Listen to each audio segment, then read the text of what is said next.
What if I was exactly what you wanted? Would you feel better about me? Uskokaa tai älkää, niin tarvii vaelluskenkiä myös. En ehkä ihan samoja ominaisuuksia kuin vaikka siinä. Mulle ei välttämättä ole niin suurta merkitystä siitä, että kastuuko mun jalat, mutta ajattelin, että sulle on. Ja sen takia mä ajattelin esitellä meidän 3 tärkeintä kenkää Lovalta, kun puhutaan vaelluksesta, ulkoilusta, retkeilystä sekä metsästyksestä. Ja mä oon tällä hetkellä täällä Raakkupuron varressa ja tästä lähdetään ylöspäin vaeltamaan seuraavaan kohteeseen. Niin on tosi tärkeää, että kenkä on oikeasti semmoinen, mikä pitää ja se on hyvä jalasta, varsinkin sulle. Ja varsinkin me mennään kosteikkoalueiden läpi. Ihan yhtä lailla sitten taas kun me ollaan metsästämässä, me halutaan tietynlaista tukea sinne nilkkaan passikengäksi, mikä on suojaa sitä jalkaa ja mikä myös sitten pitää sen jalan kuivana siellä, että se ei pääse kastuu, koska se kenkä, niin se voi tuhota sen sun vaelluksen, reissun, retkein tai metsästyspäivän kokonaan. Ja sen takia on tärkeää, että se kenkä valitaan just niiden oikeiden ominaisuuksien takia. Päivä alkaa kääntyä pikkuhiljaa illaksi. Aurinko alkaa jo laskea tuonne metsän taakse ja tämän päivän reissu alkaa olla pikkuhiljaa käsitelty. Niin nyt on hyvä aika ottaa Renegade käteen ja käydä hiukan Renegadea läpi tarkemmin. Lova Renegadehän on varmasti yksi klassisimpia ja suositumpia vaellus-, ulkoilu-, retkeilykenkiä. Ja tämä kyseinen kenki, mikä mulla tässä on, tämä on Renegade Evo GTX Deep Black värissä ja ihan normaalilla lestillä. Ja niin kuin aikaisemminkin käytiin läpi, niin jopa minun täytyy käyttää vaelluskenkiä, vaikka jalat ei olekaan ehkä ihan standardimitoissa. Tai sanotaanko, että ne on jopa liiankin standardimitoissa. Mutta tämä kyseinen kenkämalli on varmasti yksi suosituimmista kengistä retkeilijöiden vaeltajien joukossa ja yksi klassisimmista kengistä. Johtuen siitä niin, että Renegade ei ole hyvässä maineessa pelkästään sen takia, että se on ollut markkinoilla hyvin kauan ja se on loppujen lopuksi jopa suhteellisen vähän muuttunut, vaan sen takia, että se on äärimmäisen laadukas ja miellyttävä kenkä käyttää. Renegade yksi vahvuus on totta kai se, että siinähän on aika paljon erilaisia värejä, väriyhdistelmiä. Se on laaja mallisto väriensä osalta, mikä tekee totta kai sitten sen, että siitä saa sitten sellaisen ulkonäön periaatteessa kenkänsä avulla tehtyä kuvaan voi kuvitella. Eli varmasti tämä Deep Black nyt on yksi suosituimmista, mutta ruskean, olivin, harmaan sävyjä on, nyt on upeita väreitä paljon. Toinen iso tekijä on se, että Renegadeista on naisten mallisto, mitä mä käyn hetken päästä lisää läpi. Kolmas iso tekijä on sitten se, että tästä on useita lestivaihtoehtoja, mitä mä käyn myös kohta läpi tarkemmin. Se lestivaihtoehdot on sen takia hyvin tärkeitä, että sen avulla niin sä saat itsellesi todellakin semmoisen kengän, joka istuu sun jalkaan. Koska liian usein mennään sillä, että on olemassa vain yksi lestivaihtoehto ja sen jälkeen yritetään sovittaa monta eri jalkaa semmoiseen samanlaiseen lestiin, mikä ei totta kai niin kuin missään tapauksessa ole se paras ratkaisu, koska jos se kenkä on pieni, se puristaa, ahistaa, jos se on liian iso, se on väliä. Ei mikään noista ole semmoinen, että sä oikeasti voisit ja jaksasit vaeltaa pitkiä matkoja. Sen takia sun kenkä, se on todella tärkeä, se on erittäin tärkeä väline, kun sä käyt ulkoilemaan, retkeilemään, vaellat. Ja se täytyy istua hyvin, se täytyy olla mukava jalassa. Se täytyy muotoutua siihen sun jalkaan hyvin. Ja Renegade on kaikkea sitä, plus että saat tosiaankin tehtyä tästä semmoisen kengän ajan saatossa, että sä voit niin kuin luottaa siihen kenkään ja sä tiedät, että se toimii. Sä tiedät, että se ei ala enää hiertämään. Kun me puhutaan Renegaden ominaisuuksista, niin totta kai me puhutaan nahkakengästä. Eli nahkakenkä itsessään on jo asia, mikä pitäisi olla niin kuin melkein vaelluksella ja retkeilyssä ja ulkoilussa niin ehdoton asia. Koska tämän nahan ominaisuudet on totta kai se, että se muotoutuu ja tukee sun jalkaa parhaalla mahdollisella tavalla. Se toinen asia totta kai se, että sen pintakestävyys esimerkiksi ulkoiselle rasituksille tai mille tahansa koville iskuille on huomattavasti parempi kuin mikään kangas. Nahka on viimeistellympi ulkonäöltään, se istuu, se mukautuu sun jalkaan. Renegadissä käytetään noin 2 millistä nupukkinahkaa, mikä tekee sen, että se on erittäin kestävää. Se paksuus on oikea, mutta se on edelleenkin sen kokoinen, että se myös mukautuu ja muotoutuu sitä sun jalkaa vasten ja tekee sitten oman muotonsa sille kengälle. Ei pidä tietenkään unohtaa sitä, että Renegade on Gore-Tex-kenkä, mikä on äärimmäisen tärkeää silloin, kun me ollaan ulkoillaan, retkeillään ja vaelletaan, koska se Gore-Texin avulla niin se kenkä on täysin vesitiivis. Eli Gore-Tex kalvo suojaa sitä kenkää, että vaikka sä kulkisit toisessa maastossa tai aamukasteessa tai sateessa, niin sun jalan täytyy pysyä kuivana ulkopuolelta tulevalle kosteudelle. Mutta se toinen ja erittäin tärkeä asia on se, että se on myös hengittävän kenkä, koska mikäli sun jalka kastuu sisäpuolelta, eli se hiki, mikä sun jalkaa tulee, se kosteus siellä sukassa ei pääse minnekään ulos, niin se aiheuttaa sitten sen, että kun se kenkä ei hengitä, niin sulla on ihan läpimärät jalat. Ja me kaikki tiedetään se, että kun se jalka kastuu, niin se rupeaa aiheuttaa tosi paljon ongelmia. Eli meidän pitää pystyä luottaa siihen, että se kenkä pitää ulkopuolelta, se Gore-Tex pitää veden ulkopuolella, mutta se myös se kenkä hengittää. Siinä on 2 todella tärkeää asiaa. Renegaden pohja on vibramia, eli on tärkeää, että se pohja pitää märällä alustalla mahdollisimman hyvin. Eli puhutaan vaikka, että ollaan vaeltamassa alueella, missä on paljon kivikkoa. Niin se, että sä kuulet siellä märkien kivien päällä tai sammaloitujen kivien päällä, niin on tosi tärkeää, että se pohja pitää kunnolla. Ja Renegaden uritus on 4 millistä, että se on pyritty tekemään mahdollisimman syväksi ja laajaksi nämä uritukset, että se niin sanotusti ottaa hyvin kiinni erilaisiin pintoihin, mutta myös, että se itse puhdistuu mahdollisimman tehokkaasti. Eli ei missään tapauksessa saisi kengän ollakaan niin tiukoilla ja matalilla urilla, että se itse ura täyttyy. Se on tosi tärkeää, että se ura puhdistuu mahdollisimman tehokkaasti myös itse kävellessä. Ja sen takia Vibrami on tehnyt siihen 4 millisin hiking pohjan, mikä sopii just vaeltamiseen ja retkeilyyn loistavasti. Se seuraava tekninen ratkaisu on monowrappi support frame, mikä on PU-kehikko, mikä on rakennettu tänne nilkan ja päkien ympärille. Ja tämä on tosi tärkeää, eli se estää niin sanotusti sun nilkan ja päkien sivuttaisliikkeen, antaa sulle tämmöisen tuen tänne kengälle, että sä pystyt kiipeämään esimerkiksi kivikkoista tietä ylöspäin tai polkua ylöspäin ja saat tukea silloin, kun me joudutaan menemään yläsuuntaan. Ja se estää sen, että kun me mennään vaikeassa maastossa, niin se sun sivuttaisliike ei pääse vahingoittaa sun nilkkaa tai päkiä. Seuraava, mikä pistää nostaa esille, on se, että tässä kengässä on double injection ominaisuus, eli tämä välipohja on tehty 2 eri kovuusmateriaalista. Se auttaa siinä niin, että kun meillä on pehmeämpi sisämateriaali ja kovempi ulkomateriaali, niin se pehmeämpi sisämateriaali tekee sen, että siitä sun askelluksesta ja niistä iskuista, mitkä tulee kengän ulkopuolelta, niin se pehmentää ja tekee miellyttävämpää siitä askeltamisesta ja turvallisempaa. Sitten tämä ulkoinen osa taas antaa sille kengälle sitä vakautta ja suojaa, että se auttaa sua kävelemään ja kulkemaan vaikeissa olosuhteissa.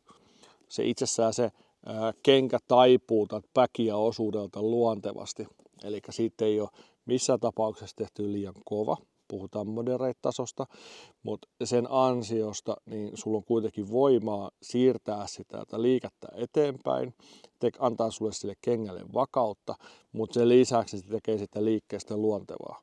Ja se pehmeä sisä-PU-kerros, niin se auttaa tosiaankin sitä sun jalkaa kestämään niitä kovempia iskuja ja se pehmentää sitä askelusta. Mä näytän kohta vähän tarkemmin vielä näistä nauhalenkeistä.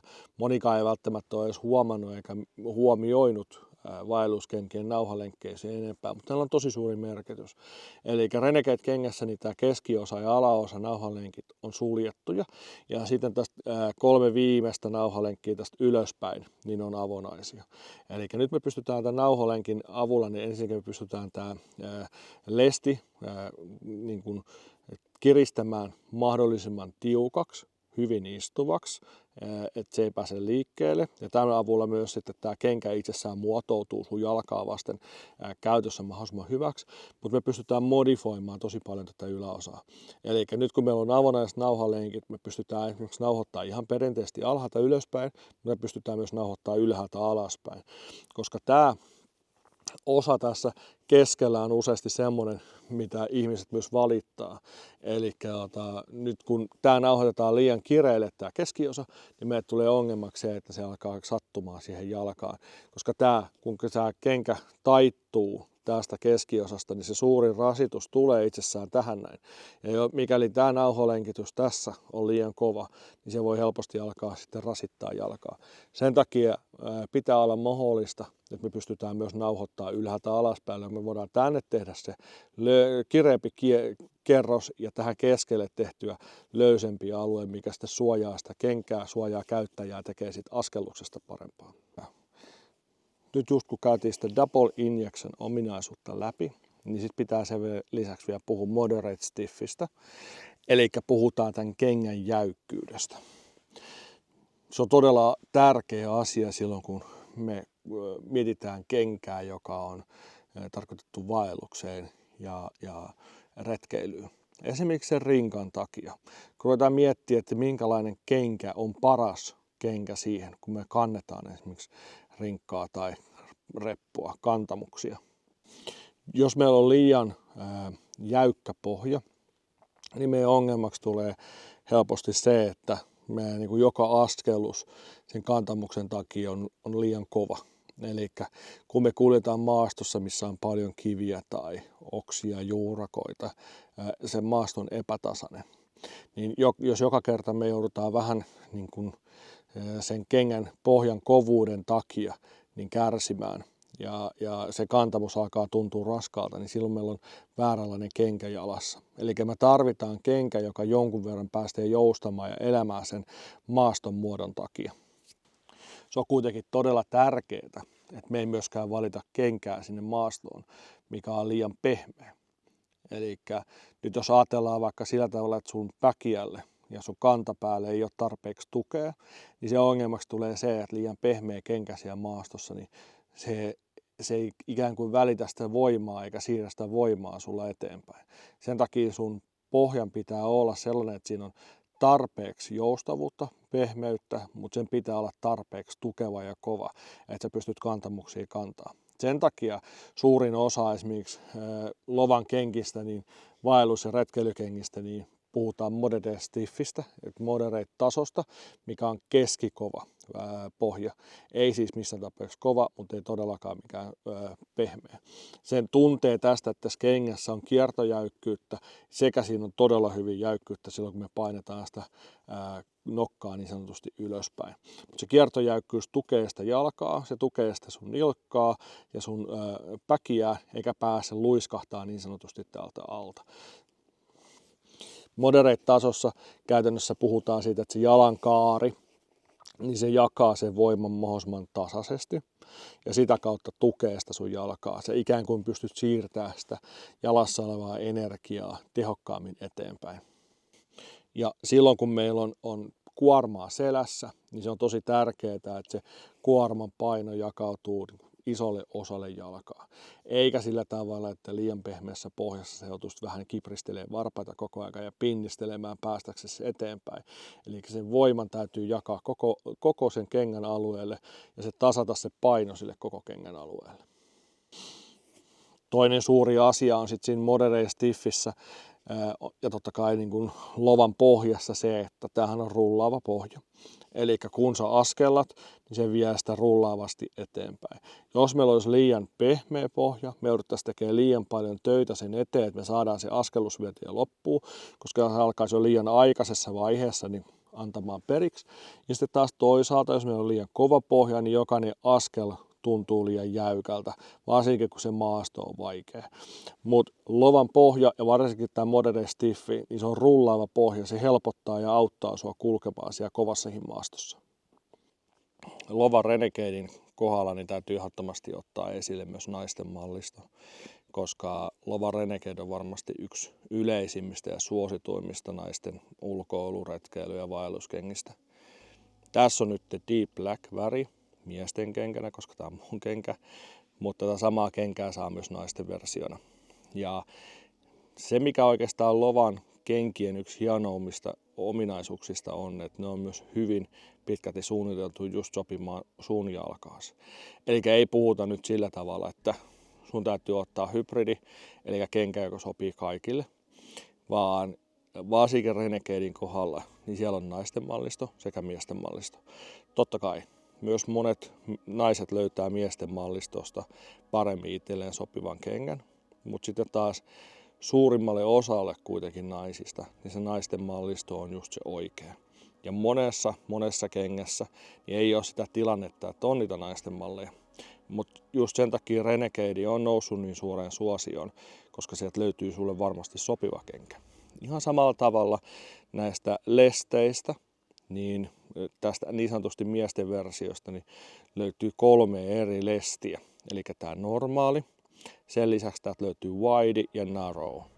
Mutta se 4. tosiaankin on se, että löytyy vielä se naisten mallisto. Millä tavalla Renegadeissa on otettu naiset sitten paremmin huomioon? Se ensimmäinen oikeastaan on tämä kaarireuna. Eli naisten versiossa tämä kaarireuna on enemmän pehmustettu. Se tekee sen, että nyt jos olet pitkillä vaelluksilla tai koko päivän kestävillä retkillä, niin sulle tulee vähemmän painaumia, koska se kaarireunan pehmustus on oikeassa kohdassa. Ei siis miesten versio, vaan naisille sopivassa kohdassa, jolloin se auttaa sua jaksamaan sitten pitkät päivät paremmin. Se toinen tärkeä osa on iltti, eli käytännössä kengän kieliosa. Ja tämä kieliosan idea on nyt siinä, että naisten kengässä se on muotoiltu paremmin istumaan naisten jalkaan. Eli useasti miesten kengissä, kun naiset käyttää miesten kenkiä, niin se ongelmaksi tulee se, että tämä ei tunne istuvan millään tavalla, että se liuskahtaa pois paikaltaan tai se painaa väärään kohtaan. Sen takia on tärkeää, että tämä iltti on suunniteltu just sitä naisten jalkaa varten, jotta se naisen jalan anatomia istuu siihen paremmin. Se 3. tärkeä ominaisuus löytyy täältä välipohjasta, eli sinne on valittu PU-yhdistelmäksi pehmeämpi ja joustavampi materiaali kuin miesten kenkiin. Ja se on tärkeää naisten kengissä se, että jos nainen käyttää miesten kenkiä ja tämä välipohja ja pohja on liian kova, niin se tiskusta tulee helposti liian kova, kun kävellään kivikossa tai kävellään semmoisessa maastossa, tunturimaastossa, missä tulee käytännössä pohjan kautta iskuja jalkaan. Ja mitä enemmän sitä rasitusta tulee tuolta pohjan kautta, niin se enemmän se rasittaa totta kai sitä jalkaa ja sitä kestävyyttä. Eli silloin ei välttämättä sitä koko päivän vaellusta tai reissua jakseta tehdä. Nyt kun tämä välipohja on täältä sisältä, niin se on pehmeämpi ja joustavampi, niin se sopii paljon paremmin naisten jalalle. Ja jos puhutaan hetki aikaa lesteistä, niin on tärkeää huomioida se, että Lova on käyttänyt suunnattoman määrän aikaa ja energiaa kehittämään erilaisia lestejä. Ja varsinkin se, että se on kehittänyt naisille oman lestin, mutta yhtä lailla miesten kenkiinkin löytyy useita lestivaihtoehtoja. Ja Lova on käyttänyt sekä anatomia- että ortopedia-asiantuntijoita suunnittelemaan näitä lestejä, koska se lestin merkitys on todella suuri, erittäin suuri siinä päivän kävelyssä, vaelluksessa, retkeilyssä. Koska jos se lesti on vääränlainen, niin se aiheuttaa sen, että pitkään useiden päivienkin reissut tulee tosi vaikeaksi, eikä siitä kengästä tule usean vuoden kenkä just sen takia, että koska se ei istu siihen sun jalkaan niin hyvin kuin se pitäisi. Kun se lesti on oikea, niin se myös muotoutuu sitä jalkaa vasten paremmin. Naisten lestissä jalkapöytä ja päkiä on huomattavasti kapeampi kuin miesten kengässä. Naisten kengässä se kantapää on huomattavasti napakampi, mikä tukee sitä naisen jalkaa.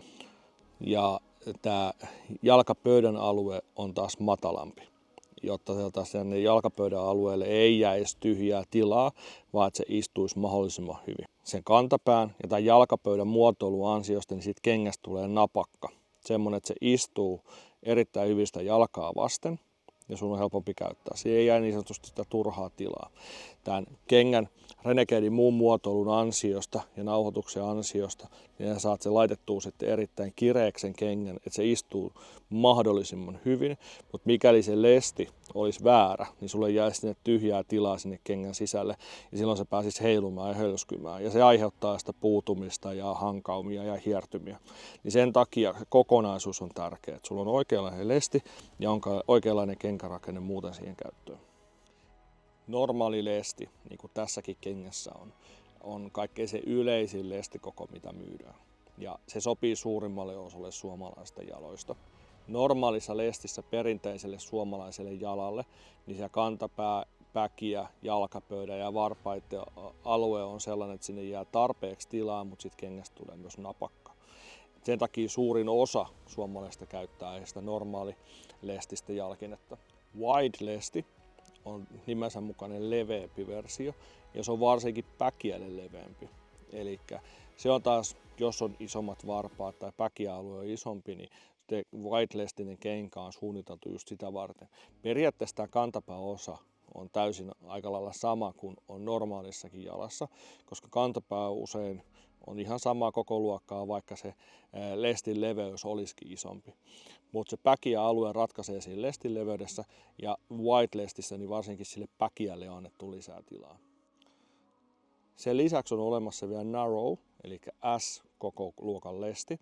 Ja se, miten se S-lestinen kenkä eroaa nyt vaikka normaalista, on se, että se jalkapöydän ja päkiän alue on kapeampi. Eli jos jalka on siro, että se sujahtaa hyvin sinne kenkään sisälle, se ei silti saa jäädä sinne hölskymään, niin sen takia tämä päkiä ja sitten jalkapöytä niin on tehty huomattavasti kapeammaksi ja sirommaksi, että semmoinen siro jalka istuu siihen kenkään mahdollisimman hyvin. Lovan Z-sarjasta Z8 ja Z11, ne on varmasti kaikkein tärkeimmät metsästyskengät. Tämä Z8 esimerkiksi on ihan loistava toiminnallinen kenkä myös. Eli tätä Z8 saa dark brownina että mustana. Z11 saa ainoastaan tässä dark brownin värissä. Ja näiden suurin ero on, niin kuin näkyy, on tässä varren pituudessa.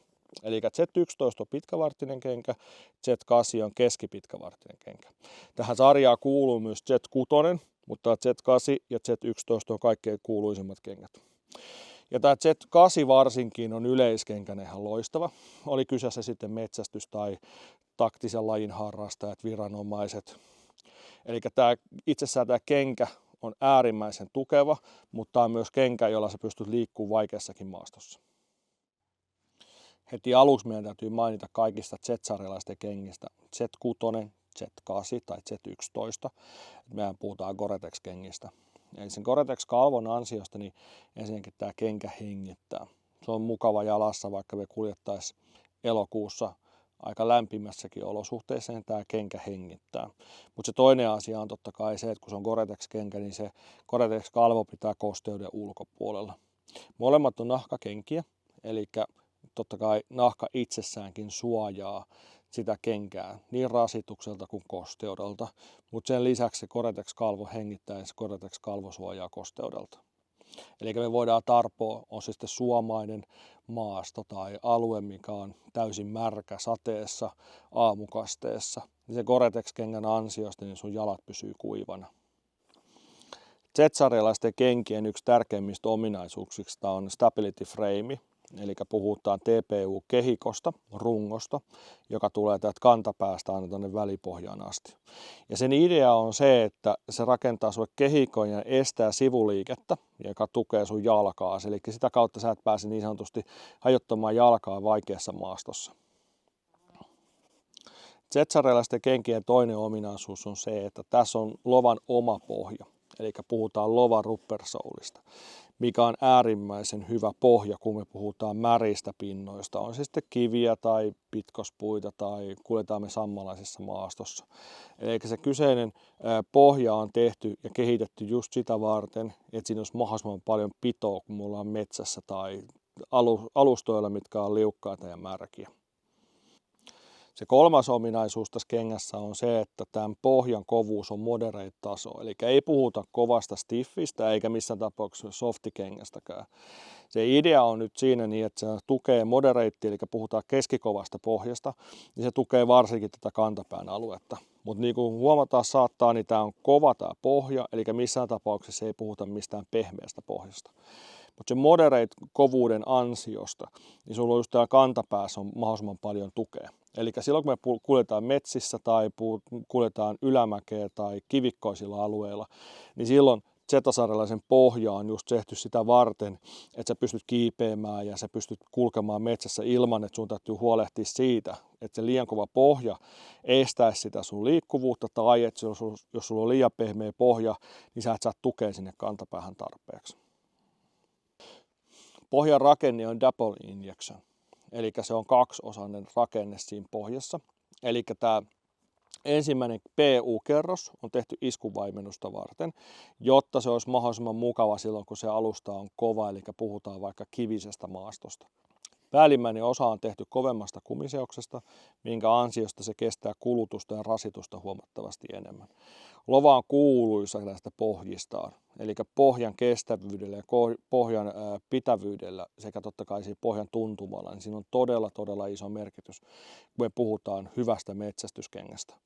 Koska se maasto, missä kuljetaan, niin on täysin erilainen kuin oltiin me sitten taas patikkaretkellä tuolla poluilla. Eli kun me kuljetaan metsässä, niin siinä pohjan rakenteella on erittäin suuri merkitys.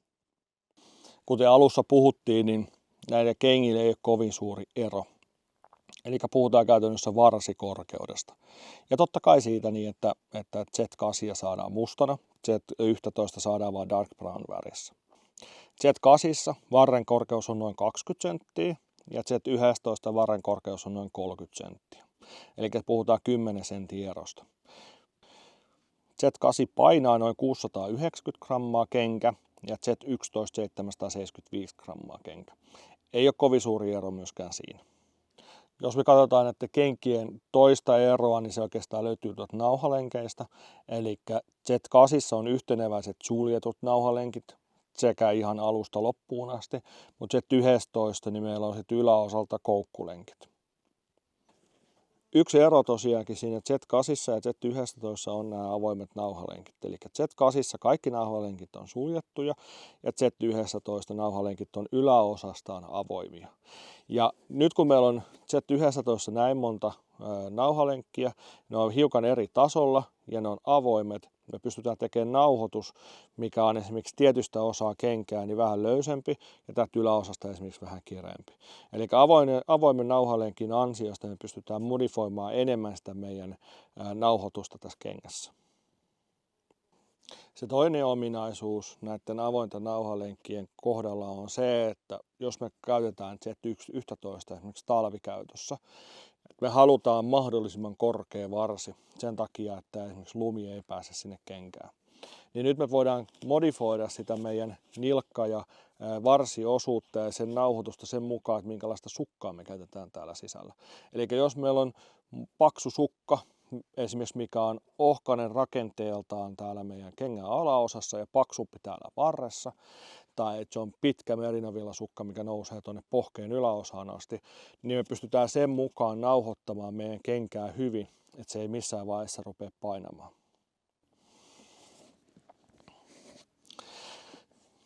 Z8 taas meillä on suljetut nauhalenkit, eli nyt näiden paras ominaisuus on se, että me saadaan kiristettyä tämä erittäin helposti ja koko matkalta tukevasti.